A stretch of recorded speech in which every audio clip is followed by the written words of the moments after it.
abali ku Focus 256 extra mwebali nnyo okubeera nga mubeera mutuula ne mukakkana ne muwandiika. Waliwo yaŋŋamba ye afuna kapeni n'awandiika emboozi zino zenyumya ne kojja za byafaayo ate era zirigatta ku bulamu bwaffe obwo bwe tubeera nga by'omanyi by'otamanyi byewawulira byonna tufuna nga tubijja ku The Living Legend, omuntu oyo wetukakasa nti abimanyi bulungi nnyo era byayogera si byambu, byayogera abimanyi. Abadde batugoberamu episode eziwedde, thank you so much. Olunaku lwali tutandise episode endala eya okuzimba profile z'abayimbi ab'enjawulo. Be mutugamba mmwe abagenda mu comment section ne mutugamba nti twogere ku gundi ne gundi ne gundi, ffe kwe tusinziira ate obulebe ntujja ne tumenyaamenya okusinziira kwabo. So twasazeewo olunaku lwaliro tugenda kutandika n'omuyimbi waffe Christopher Ssebadduka, jjajja w'abayimbi. Tugenda kuba tumutunuulira biki ebiri mu bulamu, tukole profile ye bwe tunaagiviiramu nkakasa gwe nange tujja kuba tumaze okuba nga tumutegeera. Ndi ne kojja Kagato nga bulijjo okubeera nga tutusako program eno. Kojja ogenda kubuuza ku balabi baffe tutandike ne comment section erya previous episodes. Yesibo. Abalabi baffe mbalamusizza nnyo. Mwebale okwekuumira ku mukutu guno era tubeebaza olw'okusubscribinga n'okulayikinga ne mulayikinga ku Focus TV yange ne Kojja Kagato exclusive. Tubaagalira ddala era tujja kubawa ebisaana okuba nti bibaweebwa. Okay. Kojja, waliwo comments eziwedde mu video gye twakola yali episode 20 twali twogera ku kiwuka ekyagwa mu ntamu. Kati omwembe amuyita Mugera ye ng'agamba oluyimba luno Kojja lwafulumizibwa after nga Kasozi amaze okufa, kuba message ye yalulimu yali ajataakinga ku kufa kwa mukwano gwe Kasozi. Nsaba Kojja otangazaawo then tulabe. Omwami mulala yadde Rogers ng'abamba nti nsobola okwogerako ne Kojja era ndowooza naye mu comment section addiddwamu. Nsaba Kojja otangazaawo. Gwe nja okusookerako nti osobola era n'ennamba y'essimu ngikuteereddemu mu comment section by'oba oyagala byonna osobola okujja n'otuula ne twogera by'oyagala okwogera. Kyokubiri omwami ani yabagambe ku luyimba Mugera. Simanyi oba oyogera lwakuba nti oluyimba lw'owulira oba waliwo. Okay. Ndi omu ku baali bali mu music production. Album ekiwuka ekyagwa mu ntamu yali yafuluma dda oluyimba lw'oyogerako okufuluma. N'alubaamu gy'oyogerako nti gye baaliko abasatu Kafeero ne gundi kwaliko ennyimba Basude yayimbako ennyimba bbiri ng'olumu baluyita Gwe Musika. Abakungubazi kwaliko abakungubazi. Okay. Kwaliko n'oluyimba olulala maama oluyimba ndwerabidde n'erinnya lyalwo. Zonna zaali ku alubaamu eno. Kwaliko abayimbi Afirika. Yayimba baluyita Afirika. Zonna zaali ku luno oluyimba. Ku alubaamu eya Kasozi gye baayimba abasatu. Kafeero n'ayimbako Kasozi agenda Mizaani. Ekiwuka ekyagwa mu ntamu alubaamu yafuluma yokka. Yali yafuluma mabega nga Basudde akyali mu kibiina baakiyitanga Lukwata Gita Singers nga tannagenda mu kabula dda. Okay. Ate n'alubaamu yagenda okufuluma ng'ali mu kabula dda. Kojja, ndowooza oddiddwamu. Lwaki njagala noonya komiti zino ne tuziddamu lwansonga tulinga bino byakuyiga twejjukanya ne tutegeera kye tumanyi n'okitegeera. Mbeebaza bagenda mu comment section n'owe ndowoozayo kuba ate naffe otuyambako okutuwa okwongera okukkaatiriza oba okwongera okukuwa bwino ku kintu ky'obadde obuusabuusa. Okubeera nga waliwo n'abalala ababeera batakitegedde nga gwe bw'obadde okirowooza nabo bafuna omukisa okumanya nti kino kiri bwe kiti oba kyali bwe kiti. Naye nga alubaamu eyo yayitibwanga teepu gy'oyogerako ey'abasatu yali eyitibwa Gwe Musika. Yafulumira wakasiiwuukira. Naye ate alubaamu gy'oyogerako ekiwuka ekyagwa mu ntamu yafulumira mu Nick Studio ewa Alex Ngabaye. Yali abeera wali awali Kalungi Plaza we yali akolera. Kale by'oyogera mukwano. Omutereezezza Kojja neyanzizza. Olunaku lwaleero Kojja njagala tuprofilinge omuyimbi Nakinku jjajja w'abayimbi Ssebadduka Christopher. First things first, tusooke ne profile ye yaani singa omuntu akubuuza Christopher yaani era tumanye obuvo n'obudde bwe mu ntandikwa wali tujje nga twambuka waggulu eno obudde bwe bunaatukomya weewo we tunaatandikira mu episode eziddako mu maaso awo naye essaawa zino tuli mu kunoonya oba tuli mu kuzimba abayimbi bannakinku era mu playlist yaffe eno ey'abayimbi bannakinku abayimbi b'eggwanga bannakinku playlist eno ojja ginoonya tugenda kuteeramu abayimbi ab'enjawulo n'ebiki bye bajja bakola mu bulamu bwabwe obw'enjawulo. Christopher Ssebadduka omuntu amuwulidde for the first time oyinza mumunnyonnyola otya oba oyinza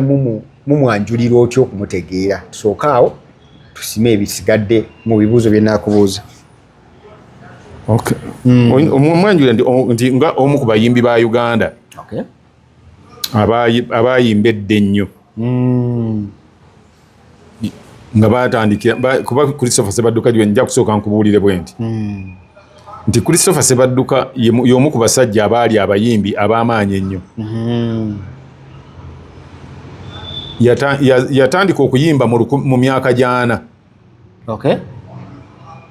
era mu 1955 yayiiya oluyimba omukazi malaaya.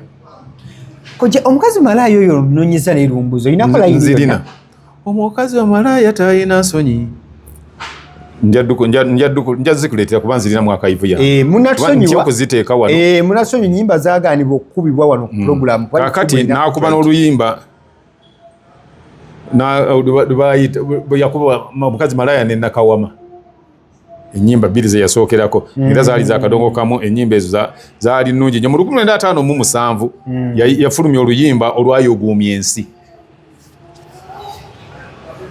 nakakati olukyayuguumya ensi baluyita eddaame lya Chwa. Eddaame lya Chwa. Mu 1906 n'atandikawo ekibiina mu gyenkaaga awo yatandikawo ekibiina ekyakadongo kamu Cultural Society okubanga atandika okutendeka ki abaana abayimbi abalala era mu ekibiina ekyo kyekyamufuula jjajja w'abayimbi muyita jjajja w'abayimbi Godfather n'aba nga awo yeegattibwako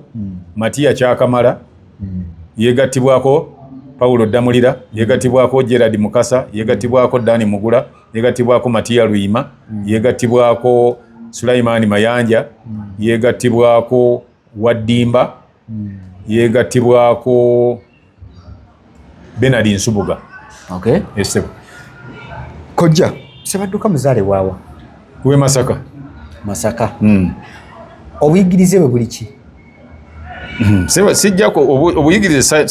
bwa Ssebadduka saabutegeera ebiseera ebyo okusoma kwaliwo kubanga era n'amasomero ag'amaanyi tebakagazimba gabuddo gakazimbibwa so okusoma kwaliwo tokyogera amasomero kwaliwo naye kwegamba mu byafaayo by'okusoma kwe tekulina nnyo bikulabikirwa. Ekyokubiri Kojja nsaba alabe mukutu gyaffe gye nali Kojja Kati exclusive mukutegeeze nti singa olaba mu mwaka guno gwa 2026 kuba Kojja ono content n'abazzukulu bali mulaba kale kakati anti bw'oki oyagala Ssebadduka ya musajja ayitibwa Ssebadduka era ng'oluusi emirundi egisinga obungi bamutegeera nga jjajja w'abayimbi yazaalibwa Masaka yazaalibwa mu 1926 era nga amanyiddwa nga jjajja w'abayimbi mu mwaka guno emyaka 10 kakati gy'emyaka egirimbeka 10 era mu 1955 n'afulumya oluyimba lwe bayita omukazi malaaya pozi ng'olina kyoyagala ekirala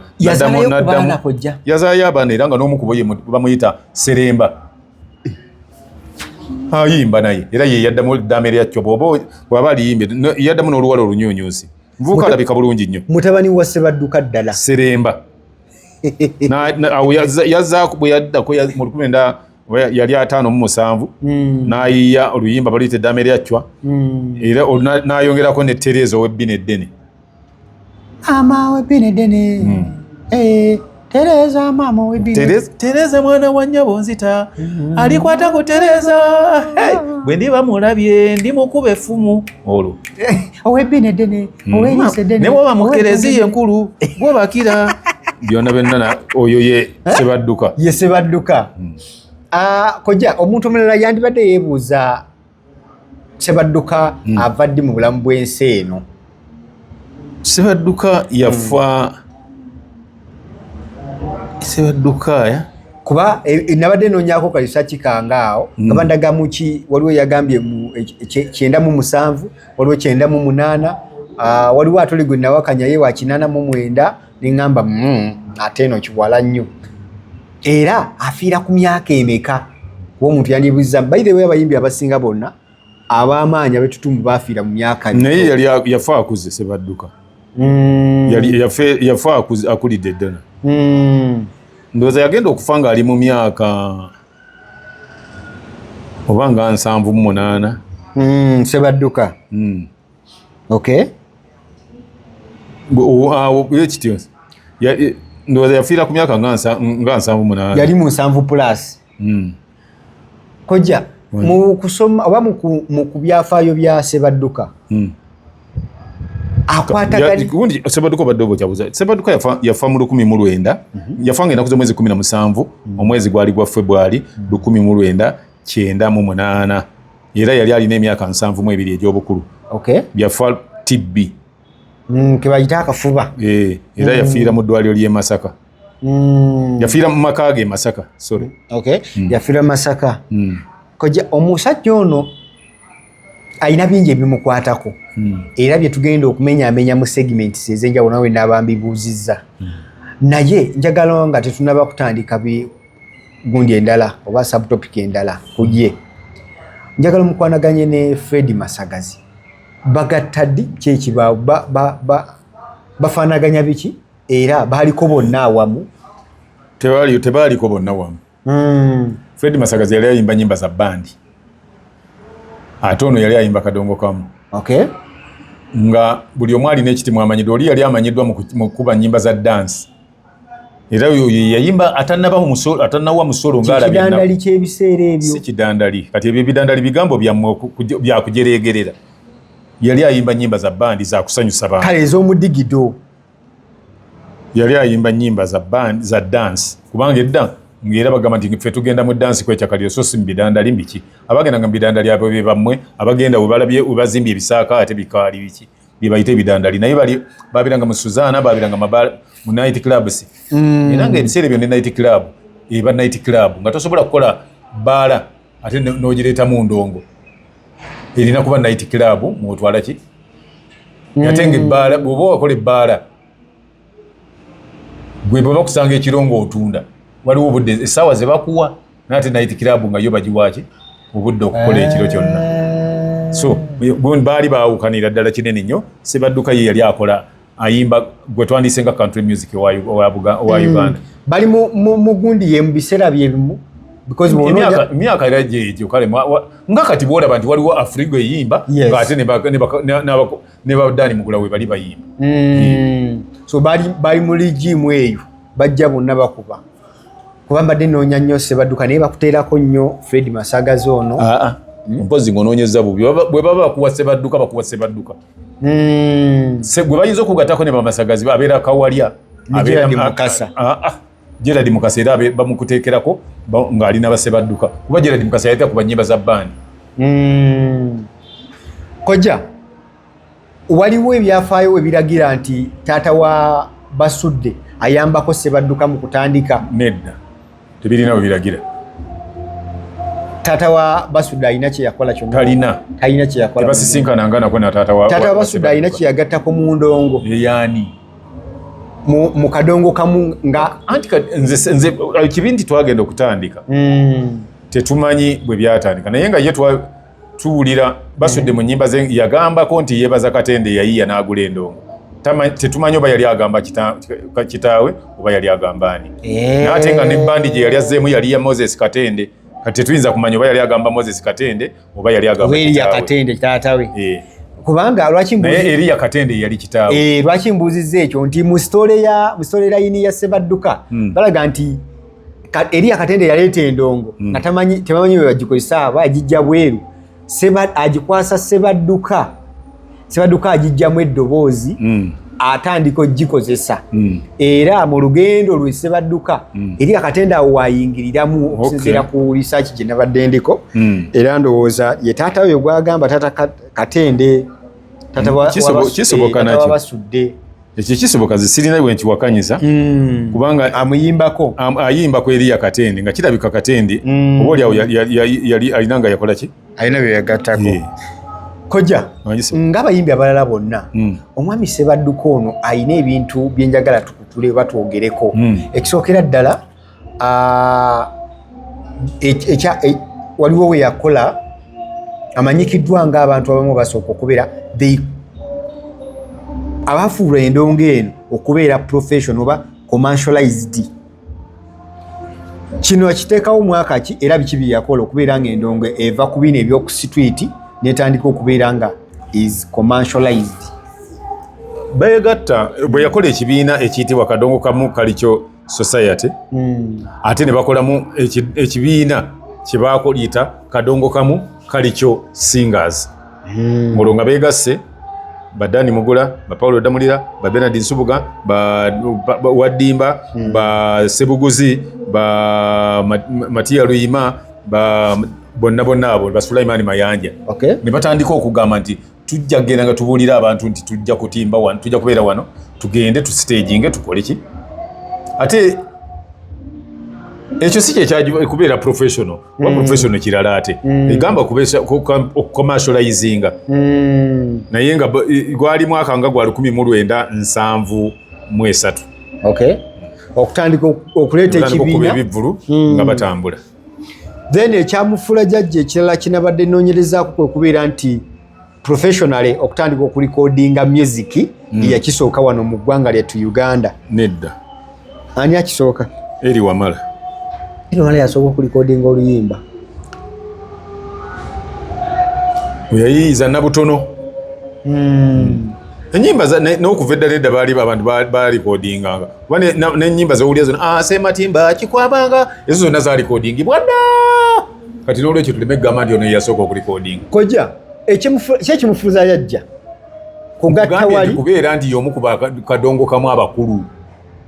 nga kati olwaleero nze bwemba ntambula ne baŋŋamba nti ndi omu ku balegendi ba Katemba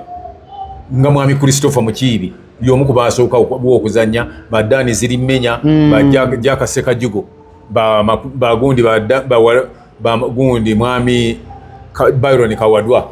oli n'agamba yo jjajja waaki bwa Katemba so ekimufuula jjajja kubeera nga y'omu ku bafawunda b'ebibiina ebyatandiikiriza okuyigiriza abantu imijeno nga bibayigiriza endongo mu byafaayo bye mulimu okusiimwa Ssaabasajja Kabaka yaliwo ebiseera ebyo njagala nnyonnyole ku lugendo lwolwo okusiimwa biki bye yali akoze oba biki bye yakola anti okusiimwa kukolebwa buli balaba nga oyimbye ennyimba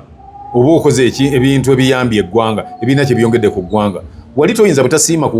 butasiima Ssebadduka nga yayimba oluyimba eddaame lyacwa nga Ssaabasajja ayinza obutasiima oyo nga yayimba oluyimba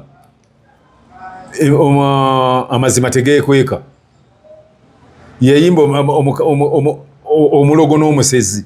kama ng'ayimba ku sectors ez'enjawulo ezisomesa yali ayimba bisomesa ng'ate Ssaabasajja ayagala nnyo ensi okusomesebwa n'abantu be okuba ndi bayivu kati yali tayinza butasiima muntu ng'oyo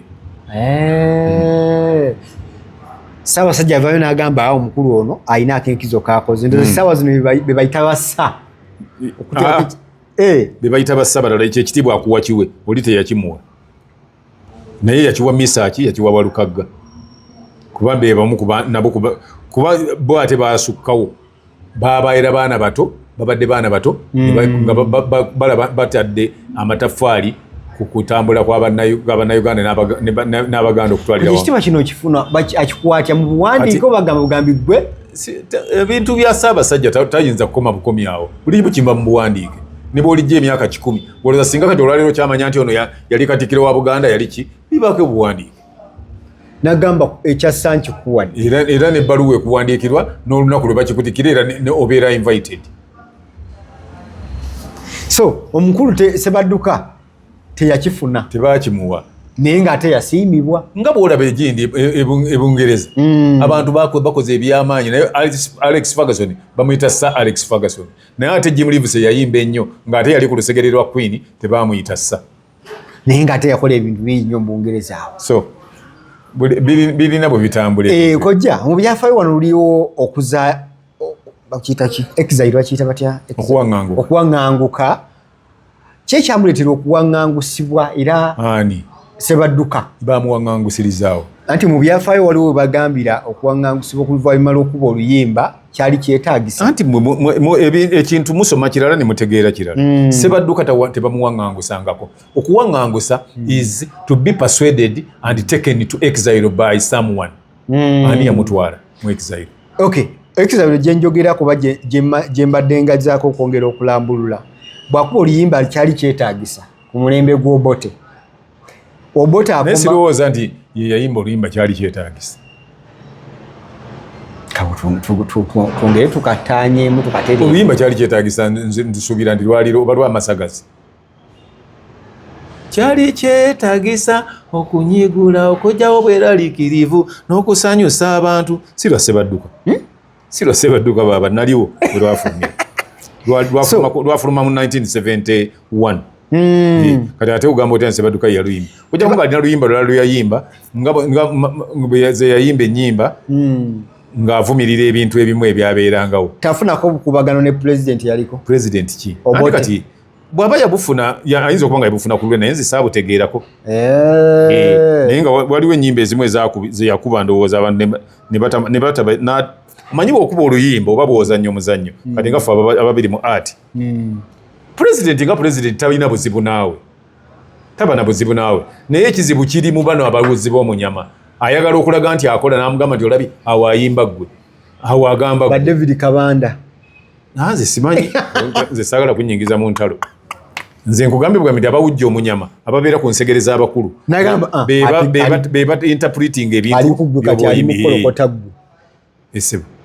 kubanga kati bonagamba Kwamini ye yakuba oluyimba olwali lwana Amini sebo dada we bali kulwana nnyo ne Maria Nyoko baluyita Maria Nyoko kwa Sebadduka yayimba ennyimba yayimba oluwala olunyunyunsi yayimba omulogo n'omusezi yayimba omusezi yayimba okuzaala lumbe n'ayimba omulimu okukola okubeera nga omulimu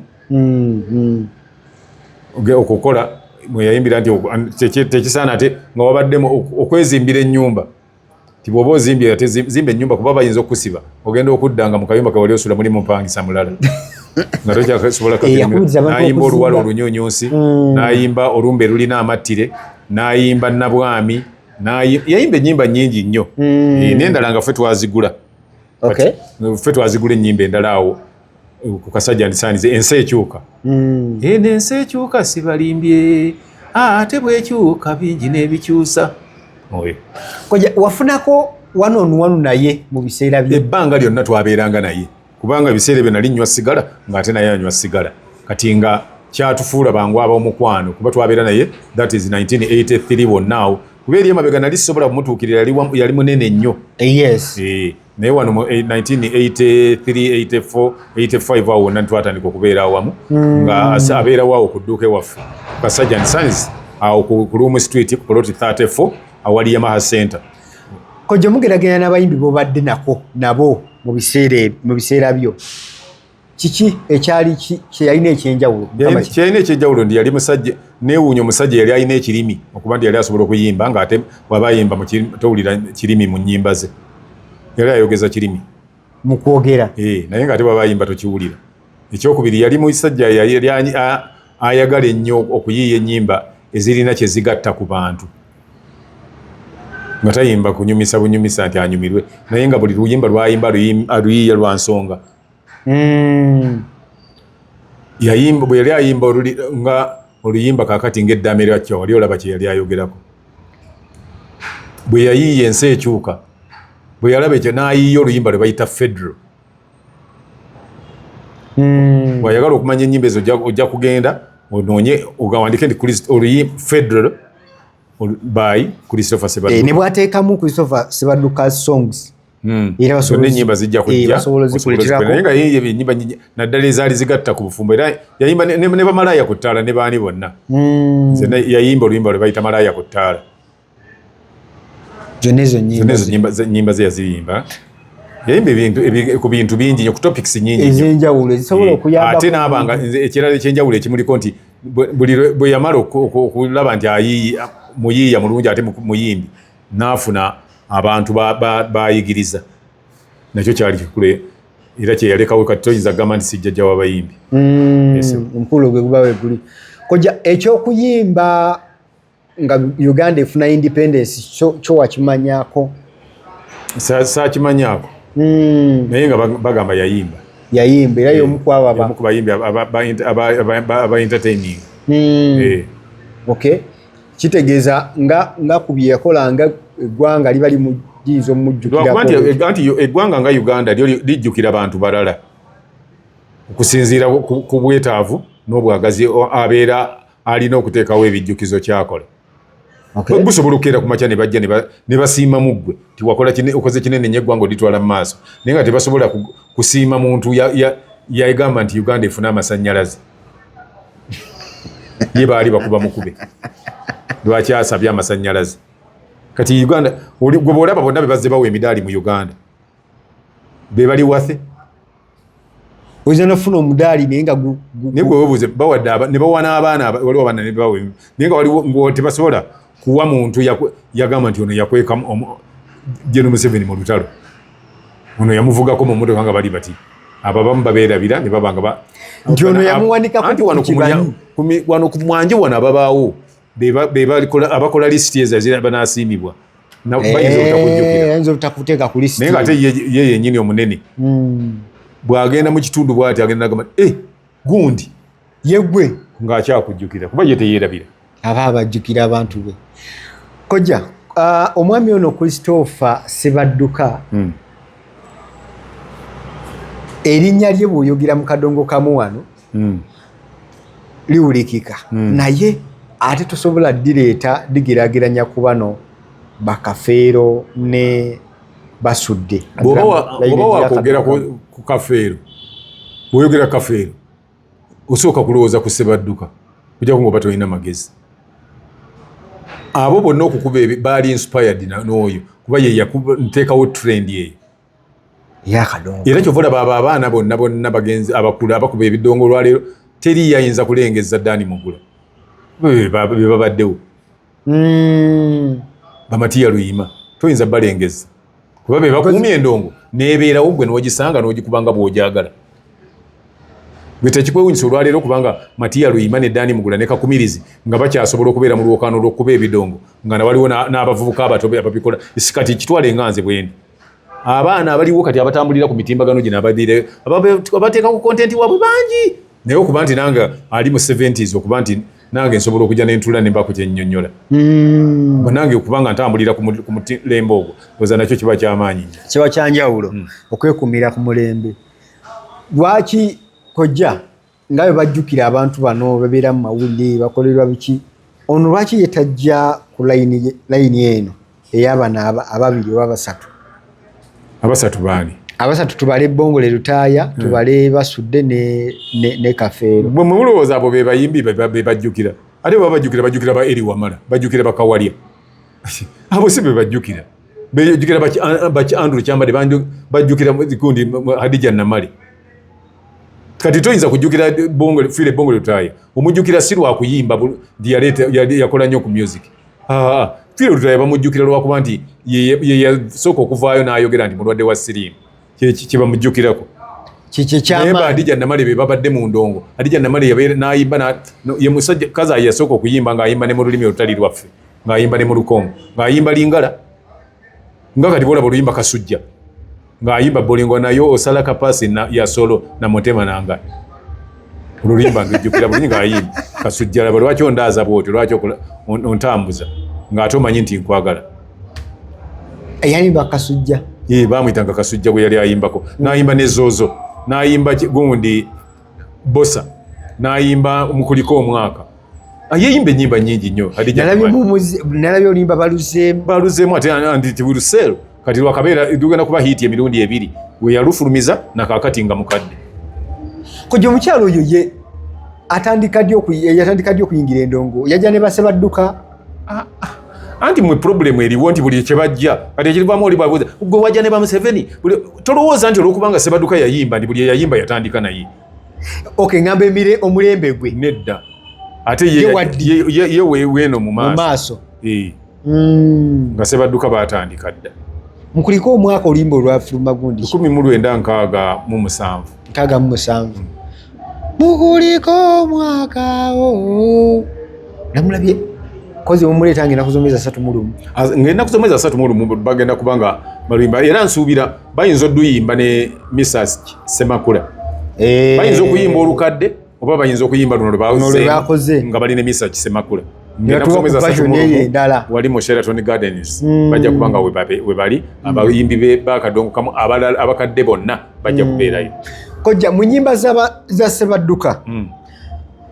nga line-up bwogituwadde oyinza ogitulira mu lukwakwayo tulondobemu ennyimba nga 2 zetuwa abawuliriza bafa amakulu amakusike abantu naddala kati saa zino nga yeefumitiza naye nga abamu tebalulwa makulu. Waliwo oluyimba baluyita amazima tegeekweka n'olulala oluwala olunyonyonsi. Mu mazima tegeekweka message kyenkusike gye yali ayisa nti bagamba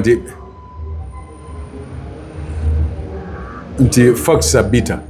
bati babamanya nti ate amazima osobola okugatuulira obulimba busaasaana nnyo amazima gakola ki obulimba busaasaana nnyo so nga ate amazima abazze kunno nando hello mupaki oli awo kale kanzije kammalirize wano kammalirize no wansi mujje kagadde nino wansi ekirirayo neetuuka n'okukyuka we wali kakati olwala olunyusi nga terunaba kujja oyogedde kulimba luli olwa oluyimba mazima tegeekweka nti obulimba busobola okusaasaana naye amazima gabadde akyera gavaayo nga bwolaba kati ebiriwo byonna bakolaki baana bakafeero baani amazima go gajja nekiggwa ne bwe banatawuka Australia wa amazima gajja kubanga the truth is truth. Kati waliwo omukyala yalimbanga omusajja nti ngenda mu ddwaliro ngenze bweno ngenze gindi lumu yagenda okugenda gye yagenda n'alimba ndi maama n'amalayo wiiki namba n'agenda okudda n'alimba ng'abulira munange nno maama akutumidde bali eyo bakutumidde bali batya ndi balungi bakwagala nnyo bambi era maama ngambye nzireyo mbayambeko ku mmwanyi mubanogerako emmwanyi nti kale kyavaamu bwe naamutunuulira n'alaba omusiri waweddemu namugamba no maama wo gwoŋŋamba nti aŋŋambye oddeyo ku mmwanyi twamuziika lwakuna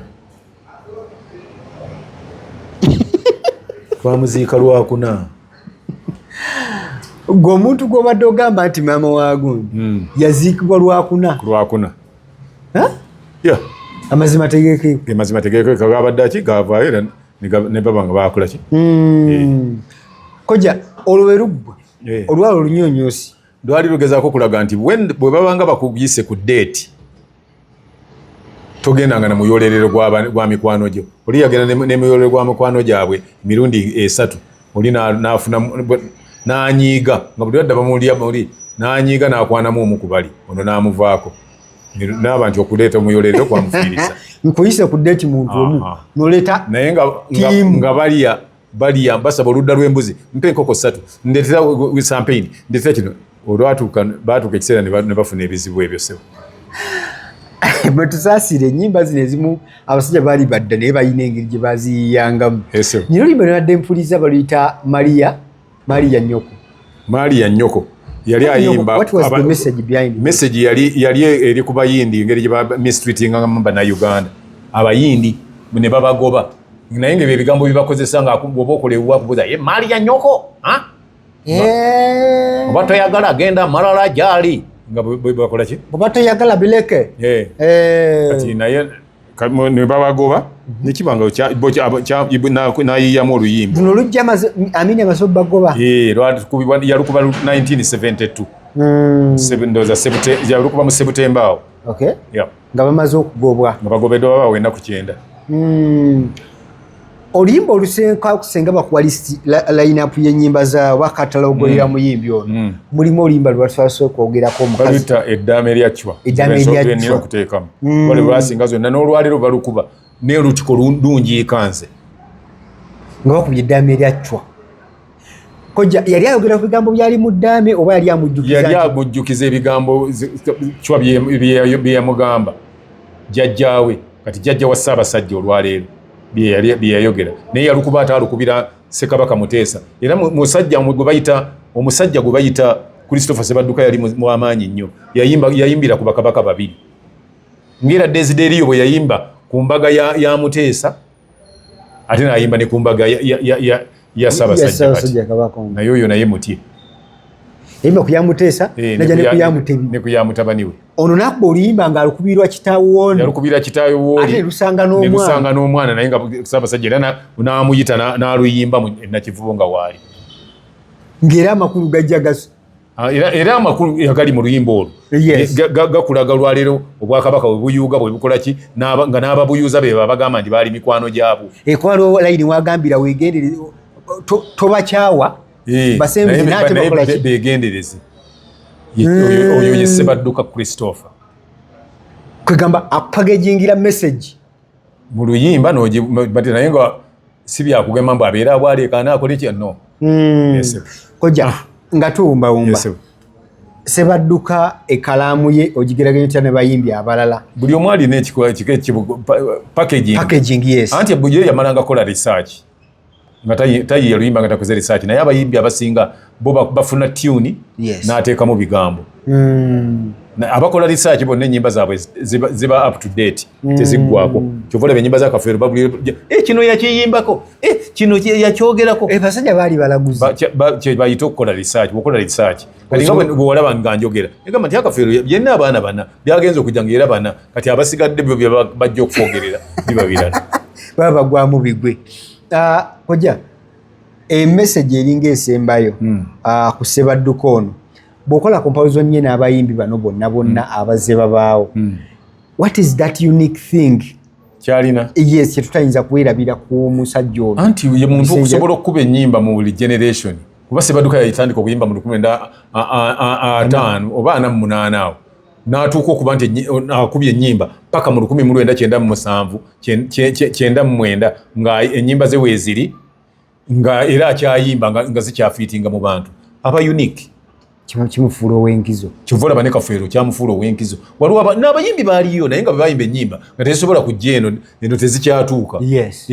nga zino wezikoma tekinikale yali atya mu bino ebyokufulumya oba nga yafulumya ennyimba nyingi ndowooza yaweza ennyimba ezawera 2 yaweza ennyimba eziwera 2 yakuba ennyimba nyingi ate weewuunya yalinga akuba nga zigenda ku records kyebayita records nga zisifulumira ku mayinja ng'ate ejjinja lyali teri recording ekakuko ebiseera ebyo kojja full package y'omuyimbi music dance and drama kijira kitya ku Ssebadduka okuyimba vocal yali mulungi ng'ayiiya bulungi okuba ebivuga nga yeekubira ekivuga ng'ayimba yeekubira endongo ekyo kikulu kyanjawulo nnyo ku bayimbi baleero kye batasobola performance nga ye bw'ajja okuyimba bw'aba n'ayimba luyimba lwa buwangwa ng'era ayambala bya buwangwa bw'aba n'ayimba lwa malidaadi ayimbala malidaadi yenjawulo gye yayina ku balala bonna bonna package yali agirina ate ye musajja nga yali ayambala nga abeera smart very true era ng'akuba n'oluguudo ne lwawula bulungi mu gundi ye so byebyo tujja kuba nga tubawo ebisingakaawo oyo nno ye Christopher Ssebadduka nsaba analaba episode zaffe zino za Ssebadduka k'otamatidde keweebuuza comment section eramule lwa nsonga twakkiriza nti bwe mugenda mu comment section bye mwogedde bye mubuuza ate ffe kwe tusinziira naffe okubeera nga tugaziya oba ne twongera okubawaamu oyinza notubuulira gwe gw'oyagala tuzzeeko Ssebadduka bwaggwa wandyagadde tukuddizeeko ani osobola okubeeranga omutegeera bulungi nnyo. Obadde n'abantu baffe batugoberera baba batuyambako okubeera nga tutambuza ebintu gino okuli bicycle kick bagamba nti beeyune bakolere obaolyawo bakutereereza ebyannaggwano ubeere nga amaka ago ofuuka nnyinimu tobeera nnyinimu batandika okuvuma embwa badde manyi nnyinimu okubeera ne ssente omukyalo omuzimbidde ennyumba amaka gaggadde ekikufuula nnyinimu kubeera nti gwe omukyalo oyo tazunga gwe nannyini ye nga kuba bicycle kick ekuteekawo ne bw'obeera ng'ozimbye amaka n'obwogazimba n'ogakola kino okola ki bali bagamba nti ng'omanyi kukola ssente ffe tumanyi ki kojja ekiteeso osobeera n'obeera omukyala wo mukasiisira n'atagenda ne bamubuuza lwaki tova wa musajja nga ekimusibyewo akimanyi musajja ogenda mu golofa zekalina nga tanyumirwa kyanyumirwa talina kimaje sagala nnyo omanyi kojja bawe enamba y'essimu enamba eri 07524 tujja kuba nga tusisinkana ng'okuba nga nkukolera delivery amaka gatereera